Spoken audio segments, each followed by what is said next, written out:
We're in a field in the middle of Hampshire.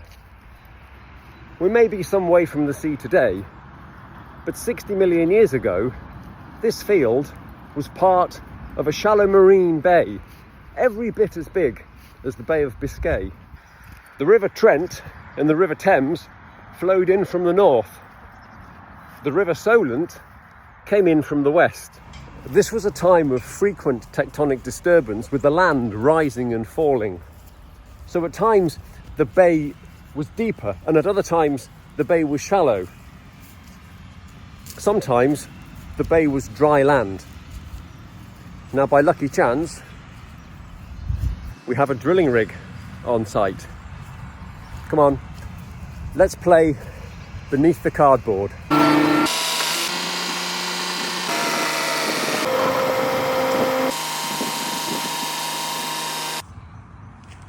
I've laid out the borehole so it's easier to visualise. So when the bay was deep, thick clays accumulated. When the bay was shallow, the rivers brought in sand. The clay here shows that the bay returned to deeper water, but then, shortly after, the bay shallowed and more sands were brought in by the rivers. More clay, deeper water, more sand, shallow water. And then, at the top of the borehole, gravels. Notice how rounded the gravels are. And if you look closely enough, you'll see the gravels have these little fractures. These are called chatter marks.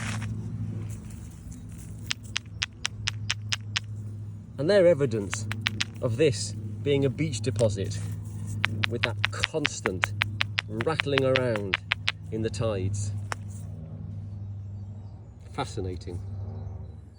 By now, you might be wondering what, if anything, this knowledge has to do with soil food web gardening or growing. Well, these different substrates are like the difference between the Sahara Desert and the tropical rainforest. The microorganisms that live in these different materials are distinct from each other. And it's the microorganisms that feed your plants.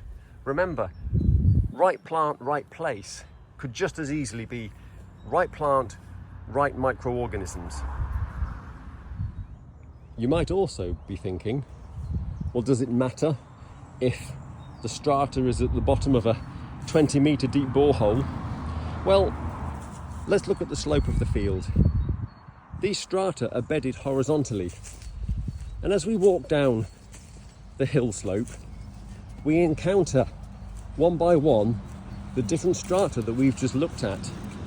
Where my flag is here marks the edge of the pebble beds, the ancient beach deposit from 60 million years ago.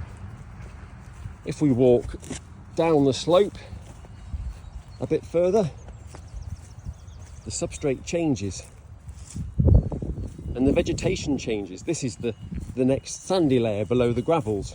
Come down below the sandy layer and you're into the clays, much more moisture retentive, giving you a much more luscious vegetation.